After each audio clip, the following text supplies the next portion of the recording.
La lección de esta semana se llama Los sellos. ¿Qué viene a nuestra mente cuando nosotros escuchamos la palabra juicio? No es agradable, ¿no? No es nada agradable. No es una palabra agradable. Te van a entablar un juicio. ¡Wow! Te van a enjuiciar. Tengo que ir al juzgado. Tengo que ser sometido al tribunal. Ay, que hoy día van a dictar la sentencia. Ay, qué feo, ¿no? Bueno, los creyentes, en realidad, los creyentes estamos familiarizados más con otra palabra. Y esta palabra es gracia, ¿no es cierto? Ay, esta palabra sí como es que se nos abre como un panorama bonito y grato, ¿no? Hasta grato viene de gracia. Entonces, sabemos nosotros, los creyentes, que estamos en esta era de la gracia porque un día, gracias a Dios, aceptamos el regalo de Jesús. Él canceló, consumó lo que por justicia me correspondía a mí y a ti. ¿No es cierto? Todo ese juicio cayó sobre un hombre colgado en una cruz hace cerca de 2000 años, ¿no es cierto? Por lo tanto, recordemos un poco esos tres conceptos que vimos cuando estábamos estudiando el liderazgo cristiano, las cartas a Tito y Timoteo. Justicia, ¿qué cosa es justicia? Recibir lo que merecemos, ¿ok? ¿Qué es misericordia? Es no recibir lo que merecemos, de tener la mano de la justicia y no recibir lo que merecemos. Pero gracia es recibir lo que no merecemos. ¿Y que no merecemos? El perdón, el ser absueltos, ¿no? He salido absuelto del juicio. Qué lindo, ¿no? Y sin coimear. Oh. Es decir, lo que en otras culturas el common law llama es no culpable, ¿no? Entonces, porque ahí se manejan los términos culpable o no culpable. ¿Por qué? Porque Jesús pagó, canceló el precio de nuestra salvación. Ese es el eje, el evangelio, el eje de nuestra fe. Sin embargo, en este tiempo, la era de la gracia, un día acabará. Y eso nosotros lo sabemos, ¿no es cierto? Sabemos. Llegará a su fin esta era de la iglesia o era de la gracia. Y en Apocalipsis, este libro que estamos estudiando, Jesús nos revela cómo será ese final de la era de la gracia. El famoso juicio final. Yo me acuerdo cuando era chiquita, era bien traumadita, hija única, todo. Cuando escuché por primera vez eso de juicio final, tenía unas pesadillas, me imaginaba en el cielo un letrero que decía juicio final, así era mi mente de niña. Pero antes, ¿no? Este hermoso libro de Apocalipsis establece lo importante que es este libro, este mensaje para la iglesia. Capítulo 1, ¿no? Y establece también, capítulos 2 y 3, cuál es la verdadera iglesia, la real. En el mensaje de Jesús, capítulos 2 y 3, tú te das cuenta cómo Dios nos va llevando de la mano en esta revelación, primero diciéndonos la importancia, diciéndonos cómo fue, cómo Dios movió cielo y tierra, ¿no? Dios le reveló a Jesús, Jesús le reveló a su siervo Juan, el siervo Juan tenía que revelárselo a todos los siervos de todo tiempo, a la iglesia de todos los tiempos, ¿no es cierto? Así vamos entrando a este libro. La iglesia es la iglesia de los vencedores. Y aquí, en cuanto a la iglesia verdadera, no estamos hablando de denominación en particular. Acá estamos hablando de la iglesia mística de Cristo, ese cuerpo, esos miembros que componen el cuerpo de Cristo. La cabeza es Cristo y nosotros el cuerpo, ¿no es cierto? Entonces, la iglesia es la de los vencedores. Y somos vencedores no por nosotros, sino porque pusimos nuestras vidas en las manos de Dios y aceptamos el regalo de Él dando a su Hijo Jesucristo, quien se convierte en nuestro Rey y Señor. Ahora, desde el capítulo 4 en adelante, ahorita ya estamos en el 6 y 7, hemos entrado por una puerta abierta, ¿no es cierto?, junto con Juan, a los lugares celestiales. Ahora, ¿por qué está abierta esa puerta? Por Cristo nuestro Salvador. Recuerda tú el mensaje a Filadelfia, la iglesia verdadera, la iglesia real, le dice, he abierto delante de ti una puerta que nadie podrá cerrar, ¿no es cierto? Entonces, por Cristo nuestro Salvador. ¿Y qué hemos descubierto de ese ambiente celestial? Que es de luz, de gloria, de armonía y de una sorprendente y maravillosa sinfonía de adoración, de ángeles y redimidos, de querubines y vencedores. ¿No es hermoso ese ambiente? Cuando Jesús le enseñó a orar a los suyos, ¿se acuerdan ustedes? Le fueron y le dijeron, Señor, enséñanos a orar, incluyéndonos a nosotros, porque Él enseñó a orar cómo, lo hizo así, dice, Mateo 6, 9 al 13. Ustedes deben orar así. Padre nuestro que estás en el cielo, santificado sea tu nombre. Venga tu reino. Hágase tu voluntad aquí en la tierra, así como se hace en el cielo. Danos hoy el pan que necesitamos. Perdónanos el mal que hemos hecho, así como nosotros hemos perdonado a los que nos han hecho mal. No nos expongas a tentación, sino líbranos del maligno. El famoso, archifamoso Padre Nuestro, ¿no es cierto? Él nos enseñó a orar así. ¿Y qué hace en realidad el Padre Nuestro? Esto yo lo vi cuando nos tocó estudiar un evangelio, recuerdo. Me di cuenta de lo que era. ¿Qué era? Era traer ese ámbito de armonía, de gloria, de luz acá. O quizás también podríamos decir trasladarnos, manteniendo los pies en esta tierra, a esos lugares celestiales por esa puerta abierta gracias a la obra de Jesucristo, ¿no? Entonces Jesús nos muestra con este modelo de oración que cuando oramos traemos ese ámbito celestial que estamos conociendo a través de Juan y su revelación en Apocalipsis. Entonces, la realidad, y eso ya lo hemos empezado a ver en anteriores clases, antes de nuestras vacaciones, la realidad es que aquí en la tierra todo está movido, todo es un quilombo, todo está conmocionado, la injusticia campea, la maldad cada día es más desfachatada, hay un terrible ambiente antidios que cada vez es más violento, que busca sacar a Dios del corazón de los hombres y de las instituciones y de la iglesia y de los colegios.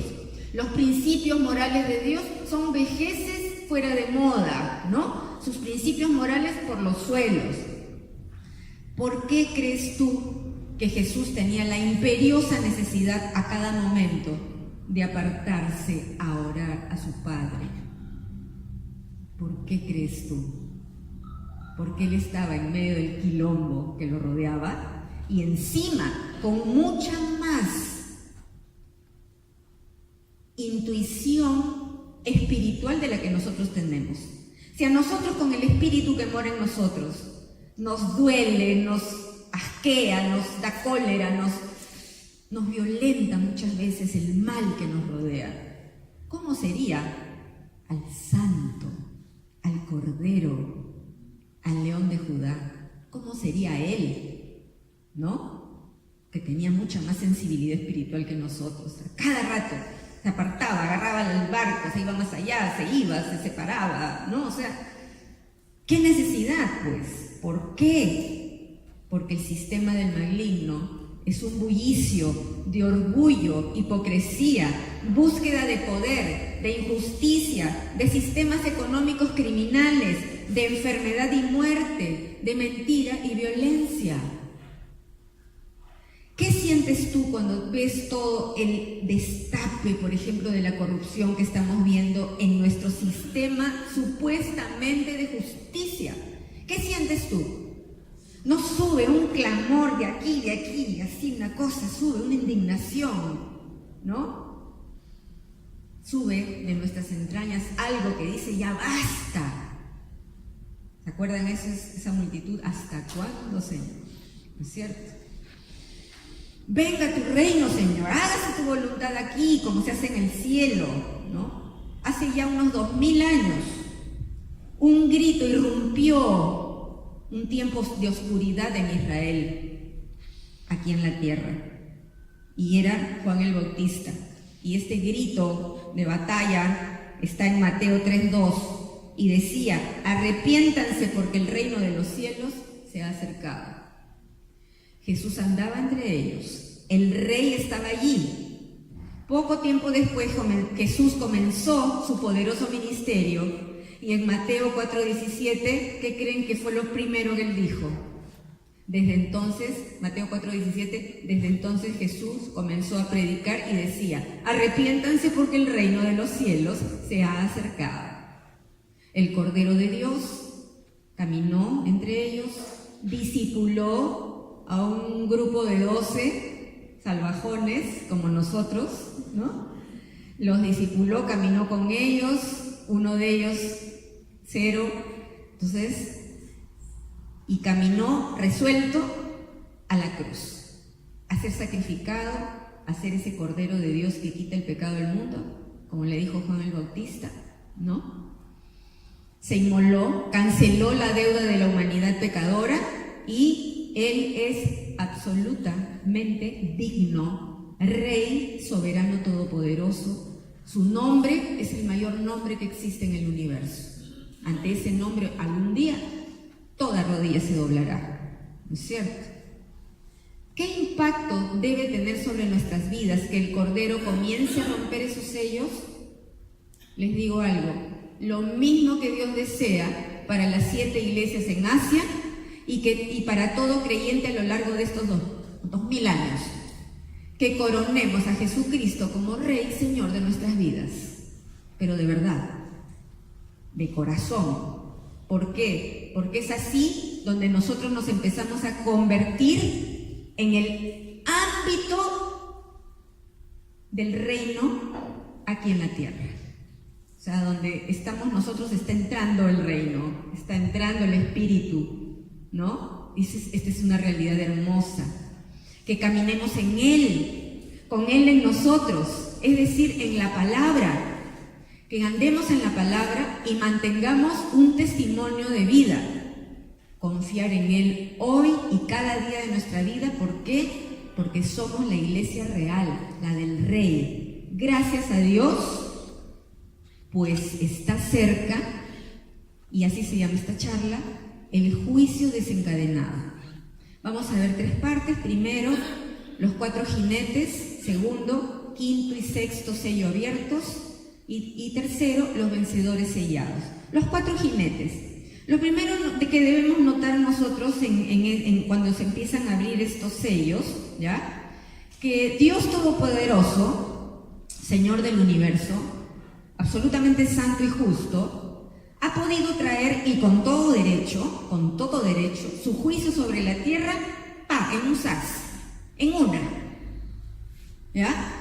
O sea, ¿por qué? Porque tenía todo el derecho. Sin embargo, lo que sucede es que se comienzan a desencadenar una serie de eventos, uno tras otro. Por eso vemos esos sellos, ¿no es cierto? Se abre uno, sucede algo, se abre el otro, sucede algo, se abre el otro, ¿no? Entonces, en realidad estos 7 sellos es como si fuera una panorámica de todo el Apocalipsis, un resumen, así como un esquema, ¿no? De todo lo que se desencadenará en estos últimos años que describe Apocalipsis, ¿no? Cuando Jesús va abriendo los sellos del rollo, que tomó de la mano de aquel que está sentado en el trono, el proceso del desalojo de aquel inquilino precario que es el maligno y todo su sistema de tinieblas se echa a andar. Y así como ocurre en los sistemas judiciales, nunca pues agarran y te botan de tu casa en una. Primero te llega un aviso, ¿no es cierto? Llega un segundo aviso, un tercer aviso, y así, si tenemos pues algo de vergüenza, ya el segundo aviso ya hemos desalojado, ¿no? Si estamos precarios. Pero la gente, pues, como le encanta barrer la basurita debajo de la alfombra, de repente guardan las noticias y las abren. ¡Ay, qué miedo! Porque todo lo que es juicio nos aterra. ¿Y qué sucede? ¡Uy, qué feos son los desalojos! ¿No es cierto? ¡Qué feo es eso! Entonces, el proceso de desalojo del inquilino precario se echa a andar, pero observemos otra cosa, que este plan es organizado en el cielo y controlado por la mano del soberano del universo y el Cordero. ¿Te das cuenta? ¿De dónde salen esos caballos? ¿De dónde salen todas esas potestades? del control y de la soberanía de Dios, ¿no? Entonces, ya nosotros estamos más o menos con el conocimiento de que en el cielo hay armonía, un ambiente de adoración, y en la tierra pues hay caos, controversia, mentira, ¿no? Sin embargo, los creyentes debemos no perder de vista por la fe estas realidades, que Dios tiene el control, así muchas veces desde nuestra perspectiva humana no parezca que toda la maldad está desatada. No, pues Dios es nuestro Dios, tu Padre, porque es más, Él quiso hacernos hijos adoptados. Tu Padre, mi Padre, es el Rey soberano del universo, ¿ya? Y además, Él es bueno y es justo, amoroso, misericordioso y lleno de gracia. Ese es nuestro papá. Segunda de Pedro 3:9. No es que el Señor se tarde en cumplir su promesa, como algunos suponen, sino que tiene paciencia con ustedes, pues no quiere que nadie muera, sino que todos se vuelvan a Dios. Ese es su corazón, Él quisiera. No va a ser así, y eso lo sabemos también. No va a ser así, pero Él quisiera. Por Él fuera, ¿no?, que todos lleguen al conocimiento.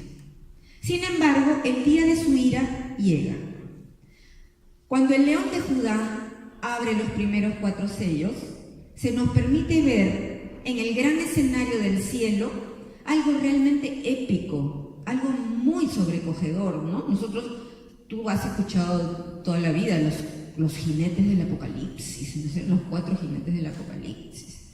Entonces, ¿de qué se trata? De una caballería. Son 4 caballos con sus jinetes y nos dan las descripciones porque Dios pues nos quiere enseñar a nosotros, ¿ah? Juan trata de describir lo que ve para que nosotros entendamos de qué se trata esto, ¿no? Entonces, esos caballos y jinetes son reclutados y amados por los seres vivientes para desatar en progresión 4 cosas: conquista, guerra, caos económico y muerte. Y la muerte viene detrás con el Hades, el lugar de los muertos, ¿no? Entonces es una caballería que es algo que es único, ¿no? Porque la caballería es un ejército, es un general, ¿no?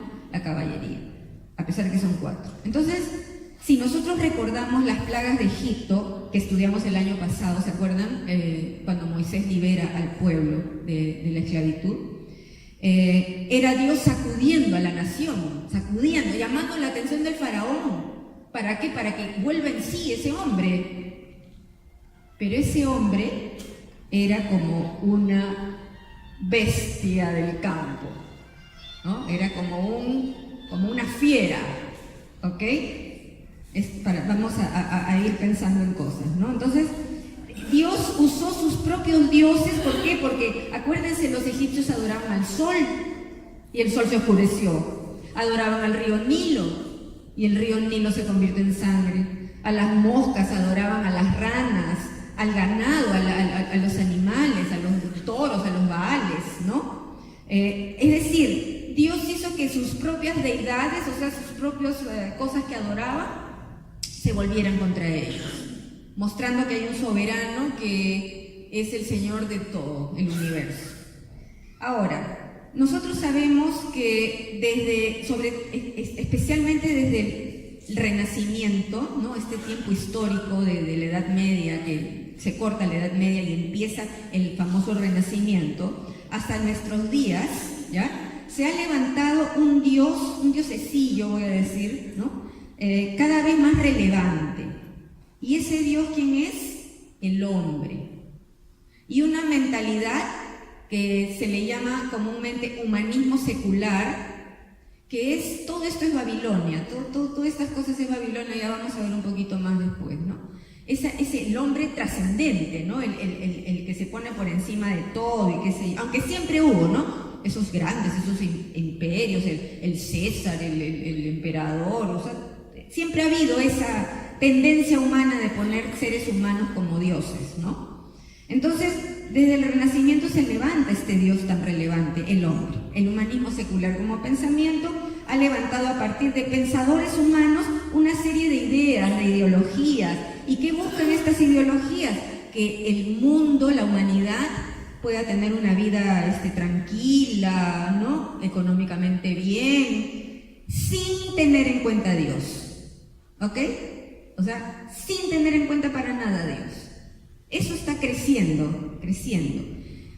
No es nuevo, como les digo, pero si nosotros vamos al libro de Génesis, en los capítulos 10, 11 y 12 de Génesis, nos vamos a encontrar a dos personas, y el otro se llama Abraham. Dos hombres, pero el primero, dice la palabra, lo menciona como el primer grande sobre la tierra. Otras traducciones dicen guerrero heroico, poderoso cazador delante del Señor.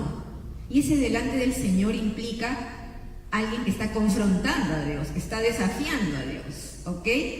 Y él encarna todo ese espíritu babilónico, ¿ya? Esa torre, que es una construcción humana, que pretende llegar al cielo para ser famoso. Es todo ese espíritu humano que busca poder y que es hambriento de poder, ¿ok? Ese es el espíritu babilónico.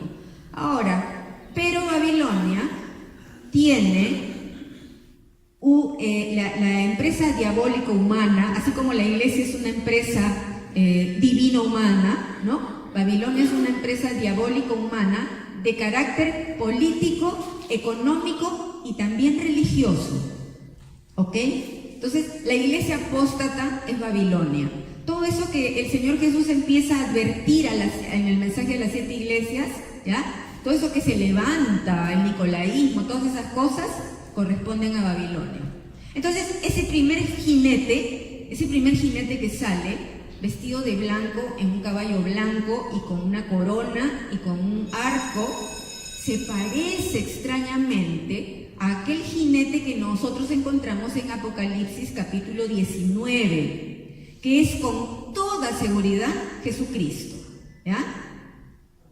Dice en Apocalipsis 19, 11 y 12 acerca de dice, caballo blanco, su jinete se llama Fiel y Verdadero, porque juzga con rectitud y hace una guerra justa. Sus ojos son como llama de fuego, etcétera, etcétera, etcétera. Todas las descripciones que nosotros conocemos con claridad, que es Jesucristo, nuestro Rey, ¿ok? Pero este caballo blanco lleva encima a un jinete conquistador que sale a conquistar, ¿no? Aparentemente, este jinete es un caudillo mesiánico, ¿ya? Y saben que el caudillismo y el mesianismo es parte de una ideología que se ha movido mucho en la humanidad en los últimos tiempos. Por ejemplo, y les voy a poner un ejemplo, ya que me involucra a mí también. Cuando nosotros pensamos en política y pensamos en los gobernantes que nosotros quisiéramos, la atmósfera nos dice, uy, necesitamos un caudillo, ¿no? Así dicen, ¿no es cierto? Un caudillo. Entonces, en el fondo lo que nosotros pedimos es un salvador que venga a salvar al Perú, y a nosotros, adentro del Perú, ¿no es cierto? Bueno, yo con los años descubrí que eso se llama idolatría, ¿ok? ¿Se acuerdan la palabra de Jeremías? Maldito el que pone su confianza en hombre, en brazo de hombre se apoya, porque ese hombre será como el tamo del desierto que va de aquí para allá, según el viento lo lleve. Pero bendito el que pone su confianza en Dios, porque ese hombre será como un árbol plantado junto a las aguas, ¿ok? Entonces, cuando nosotros buscamos el Salvador, ¿no? Porque ese es un espíritu mesiánico, tú has escuchado, ¿no? Todos esos caudillos que se levantan como el único que puede salvar Venezuela, el único que puede salvar los Estados Unidos, Corea, el único que puede salvar al Perú, el único que puede... Ya, eso se llama mesianismo. Entonces es un espíritu humano que busca poder y que se cree capaz de que el mundo camine bien bonito, pero sin tener en cuenta a Dios. Y los creyentes sabemos que eso es absolutamente imposible, y es más, lo estamos viendo con nuestros ojitos, ¿ok? Entonces, este persona tiene un arco y una corona sobre la cabeza, salió cabalgando con aires de triunfador, se le dio autoridad, porque dice potestad, se le dio potestad, ¿no? Que con esa sed de poder se desate aparentemente ambiciones territoriales, agresividad, ¿ya? Le sigue, o sea, es de la misma caballería, es una caballería, le sigue consecuencia de todo este espíritu humanista mesiánico, que es ese segundo caballo, a quien dice se le dio gran espada, o sea, no dice espada, dice gran espada, ¿no es cierto? El verdadero, hay una espada que sale de su boca, que es su palabra, esa gran espada, ¿no? Y tiene poder, se le ha dado potestad, ¿para qué? Para quitar la paz de la tierra y desatar guerras y masacres, dice, ¿ok? O sea, de ese mesianismo que pretende salvar el mundo y el universo sin Dios, lo que único que logra es desatar toda esta falta de paz, ¿no? Le sigue el tercer caballo, que tiene una balanza en la mano. O sea, esa balanza en la mano nos tiene que decir algo a nosotros. Pensaba yo en el Antiguo Testamento, hay un término que se usa varias veces en el Antiguo Testamento que dice así, habla de pesas y balanzas justas y pesas y balanzas falsas, ¿ya? ¿Qué quiere decir? Las pesas y balanzas justas vienen de Dios y actúa con la justicia de Dios, mientras que las pesas y balanzas falsas, por supuesto, viene del reino de las tinieblas. Este jinete, ¿no? Nos sugiere que la economía y el comercio se van a distorsionar por ambiciones y codicia. ¿Les suena esto conocido a ustedes? Es absolutamente lo que nosotros vemos en este tiempo, ¿no? Ese jinete con la balanza le fue dado poder o autoridad de poner precios a los productos de primera necesidad, ¿ya? Y él lo hace no con una balanza justa, porque ese poder de poner precios va en perjuicio de los más necesitados. Porque el grano, el pan, nos está hablando de los más necesitados, mientras que el vino y el aceite habla de otra cosa, ¿no? Entonces, una pesa falsa, ¿ya? La paga de un día para una persona que puede ser el padre de familia que sostiene a los suyos, la paga de una persona solo alcanza para una ración. Por lo tanto, lo que sugiere es que todos tienen que trabajar por su ración. ¿Les suena conocido eso? El cuarto caballo es el único en el que el jinete tiene nombre y se llama muerte, peste, enfermedades, así se llama. Y le sigue, por supuesto, el Hades, que es el lugar de los muertos, donde se recoge toda la cosecha de muerte, porque a él se le está dando poder, potestad, para matar un cuarto de la población del mundo con 4 cosas. Y aquí vas a ver algo, ¿no? Con espada, ahí están las guerras del segundo caballo, con hambre, ahí está toda la escasez de esas balanzas injustas del tercer caballo, y con pestilencia, enfermedades, plagas. Ahí está ese cuarto caballo que es muerte, y también con qué dice, ¿se acuerdan? Con las bestias de la tierra, con las fieras de la tierra. A mí me sugiere esos conquistadores que se levantan como los poderosísimos. Ustedes han visto en todo este tema, en los audios, se sienten poderosos, es como si fueran hechizados por el espíritu de Jezabel y pensaran que su poder no va a terminar nunca. ¿Se han dado cuenta? Entonces de pronto una luz se encendió y se vio en evidencia toda la podredumbre de sus intenciones y todas las víctimas que dejan y la secuela del dolor, destrucción e injusticia por todas sus tranzas sucias, ¿no es cierto?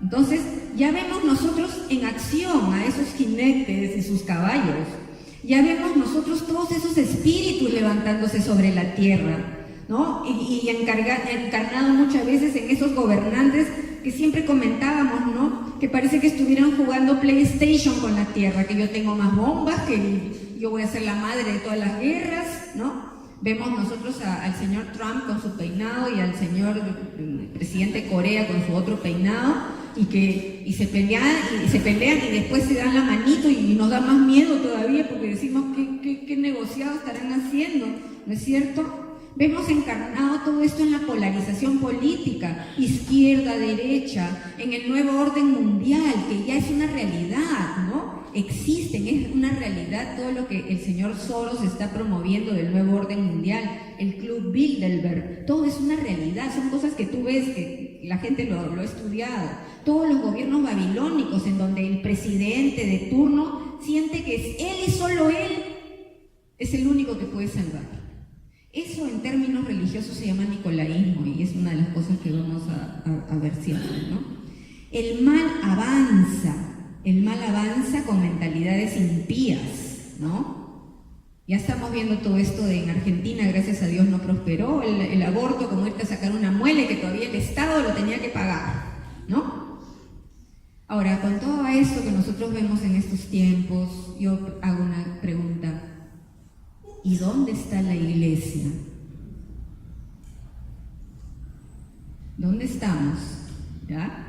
Mis amigos, hoy más que nunca nosotros debemos estar seguros de a cuál reino pertenecemos, de que estamos parados en la verdad de la palabra y que Jesús es nuestro Rey y que aquel que está sentado en el trono es nuestro papito, ¿ok?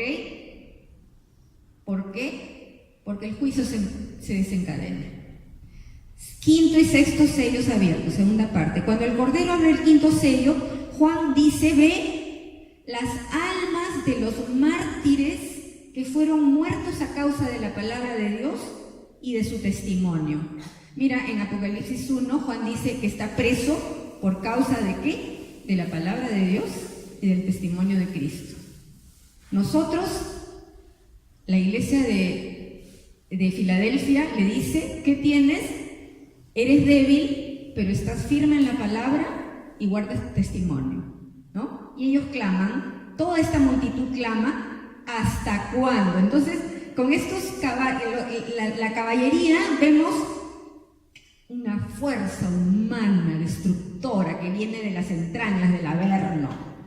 Y como contraparte en ese quinto sello vemos a todas las víctimas, mártires, etcétera, etcétera, ¿no? Que sufrieron a causa de la palabra de Dios y del testimonio. Entonces ellos claman, ¿hasta cuándo? ¿Hasta cuándo? Y Dios les dice que esperen hasta que se complete el número de personas que se iban a sumar, ¿no? Apocalipsis 6:11, hasta que se completara el número de sus hermanos, los consiervos de Jesús, que se unirán a ellos después de morir como mártires. Ahora, nosotros morimos a nuestro yo para tener la vida de Dios en nosotros, ¿ya? Pero anda tú, habla de Dios, anda, conversa tú de estas cosas y te van a matar socialmente. ¿Por qué? Porque no eres políticamente correcto. Y esto va avanzando y avanzando. Entonces tenemos que ser valientes, tenemos que ser firmes, tenemos que tener un carácter bien templado, ¿no? ¿Qué es lo que Jesús nos dice en las iglesias? En el mensaje de las iglesias. La Odisea, que estaba hasta el perno, el Señor le dice, te aconsejo que te pongas vestiduras blancas, que adquieras de mí vestiduras blancas, ¿no? ¿Qué más?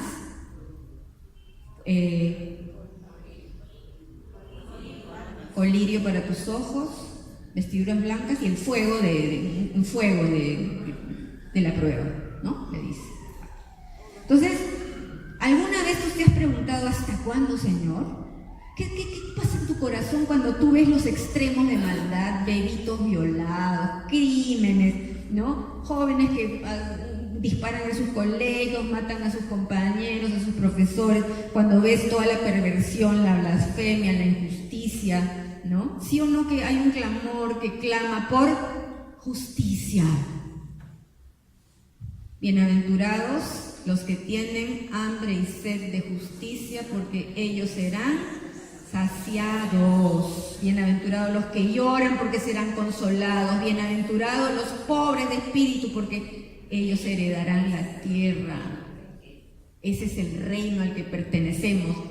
Nuestro Señor, nuestro Rey, puso de cabeza todos los conceptos de autoridad, el más bacán, todo eso que es esa caballería, ¿no? Impetuosa, que también está en la iglesia.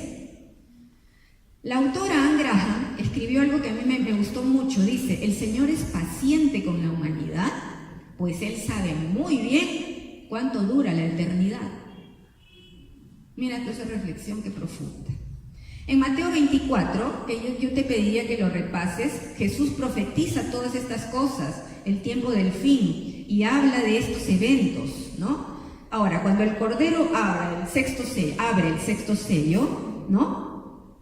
Ahí toda la creación, toda la naturaleza es conmovida, ¿ya? Y ahí es donde va a empezar el terror, ¿ya? Cuando el Cordero abre el sexto sello, dice, hay un tremendo terremoto, el sol se oscurece, la luna se pone roja, las estrellas caen. Una traducción dice, como higos que caen de un árbol sacudido por el viento.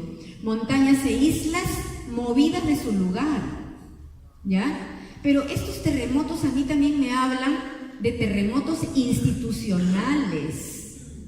O sea, todo lo que nos parecía estable se remueve, ¿ya?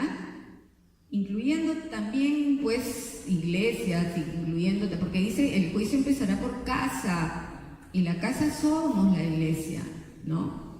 Entonces, todo esto produce, esto sí, ya empieza a desatar un terror total. Y aquí habla, mira cómo dice, terror, y dice reyes, gobernantes, generales, magnates, poderosos, esclavos y libres, se escondieron aterrorizados del rostro del que está sentado en el trono y de la ira del Cordero. O sea, lo que les queda decir es, perdimos. O sea, como dicen ahora los chicos, ¿no? Ya perdí, ¿no? Les dicen a los montes y peñas, caigan sobre nosotros, ¿ya? Pero tienen incapacidad de volverse de sus malos caminos. Y esto es lo terrible, ¿no es cierto? Ellos reconocen que todo esto viene de Dios, pero aún así no se rinden. ¿Sabes por qué? Porque es la tendencia humana. ¿Qué es lo primero que hizo Adán y Eva cuando cayeron? Se escondieron entre los árboles del huerto. Y es lo más tonto que hacemos los seres humanos. Yo, ¿cuántos años me pasé escondida en los árboles del huerto? ¿Ya? La pregunta es, ¿seguimos nosotros escondiéndonos entre los árboles del huerto como Adán y Eva? ¿No te acuerdas si delante del trono había un mar de cristal translúcido? ¿Tú crees que algo se va a escapar de la mirada de ese ser maravilloso que es nuestro papito, nuestro Abba Padre? Mira, Dios es paciente y bueno, pero llegará el juicio porque Él es justo. Mientras tanto, su iglesia real, la del Rey, debemos ser luz y sal. Y ojo que Él dice que la luz alumbre. Acuérdate que le dice a Éfeso, una iglesia estupenda, que se estaba enfriando el amor. Si no, quitaré la lámpara de su sitio. O sea, luz verdadera, que es la que se pone en alto, como decía él, para que alumbre a todos en la casa. Sal. Y también Jesús dice que la sal siempre sea salada, que no pierda, sino que ¿para qué sirve? Para tirarla en la calle y que la pisen. Debemos ser sal, luz, compartir, comunicar el mensaje del amor de Dios en Cristo Jesús, el mensaje del Evangelio, ¿ya? Tenemos poderosos aliados, poderosísimos aliados. Jesús, aquel Cordero digno, maravilloso, está con nosotros. ¿Qué días? ¿Lunes, miércoles y viernes? ¿Martes y jueves? Todos los días hasta el fin de la era. Todos los días. Y su Espíritu Santo nos ha sellado, lo tenemos acá. Y ese Espíritu camina con nosotros porque es el Espíritu el que convence al mundo de pecado, justicia y juicio.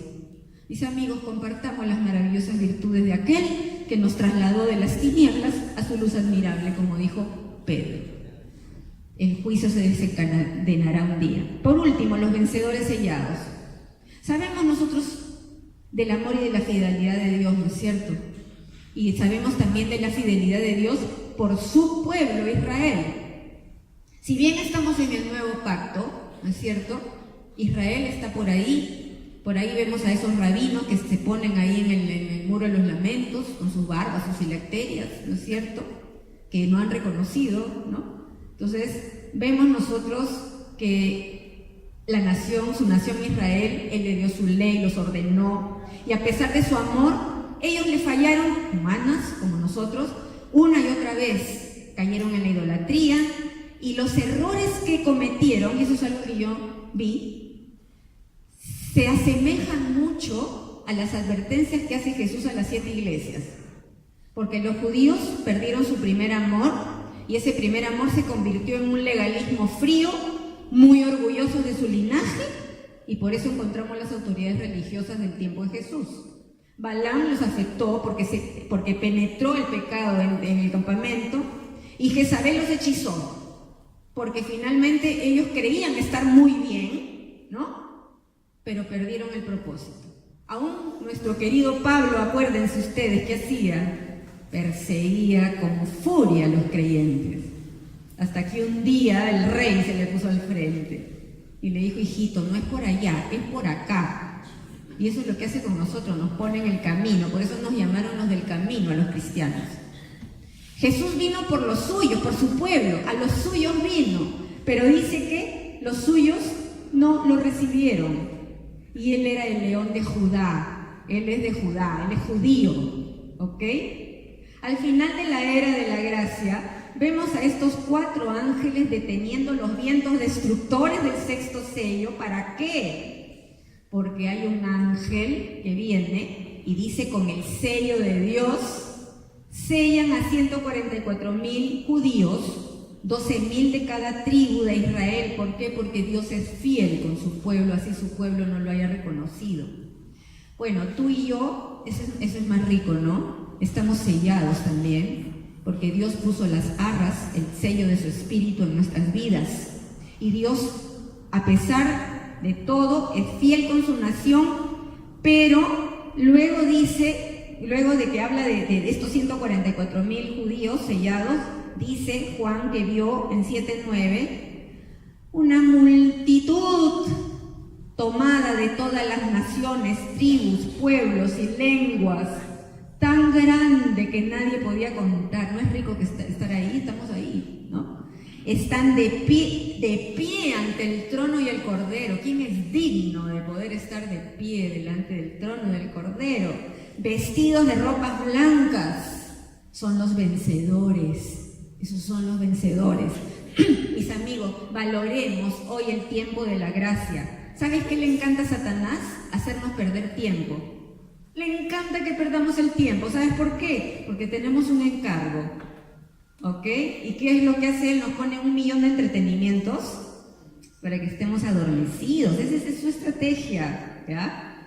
Valoremos, no perdamos tiempo, debemos compartir, comunicar, necesitamos ser candelabros operativos, brillantes, llenos de aceite. Y los ángeles, ¿qué están haciendo? Adorando y cantando a Dios. ¡Qué hermosa sinfonía, mis amigos! Estos sellos nos dan la panorámica de los eventos finales, y luego ya más adelante veremos el 7º sello. Pero en Apocalipsis 7:16, ¿qué nos dice la palabra? Que nunca más tendrán hambre ni sed, nunca más les quemará el sol, pues el Cordero y el que está en el trono será su pastor y los guiará a manantiales de agua de vida, y Dios les secará toda lágrima de los ojos, de sus ojos. Mis amigos, el juicio se desencadena, pero gracias a Dios que hemos buscado el refugio en el Altísimo. Y la gloria de Dios nos cubre, y la obra perfecta de Jesucristo nuestro Rey nos ha redimido. Portémonos como redimidos, como ese ejército poderoso de reyes y sacerdotes al servicio de Dios su Padre. Vamos a orar. Bendito Padre, gracias mil por toda esta revelación que tú nos das. Gracias por tu amor, gracias por ser tan hermosamente fiel, por esperarnos a que nos decidamos a dejar de ser mediocres, por esperarnos siempre, por ver lo mejor en nosotros, por buscar hacernos tan dignos como eres tú, por tu hermosa pasión, Señor Jesús, de querer hacernos como tú. Gracias te damos, Rey. Bendice, ayúdanos a ser realmente sacerdotes eficaces. Tú sabes que cada uno de nosotros tiene un ámbito, una familia, una casa, un hogar quizás todos ahí no te conozcan. Ayúdanos a ser buenos testimonios y ayúdanos a hablar también, a predicar las hermosas virtudes tuyas, Señor, para que todos los que de nuestro entorno sean trasladados de las tinieblas a tu luz. Gracias por tu fidelidad con tu pueblo, gracias por tu fidelidad con tu iglesia, gracias por tu amor, por ser un Dios tan maravilloso. Señor, en cada situación particular, por este niñito que opera el día lunes, Señor, guía tú la mano de los médicos, dale sabiduría, provee. Señor, ayúdanos a poder extender una mano de amor. Gracias te damos por todo. Oramos en el santo nombre de Jesús. Amén.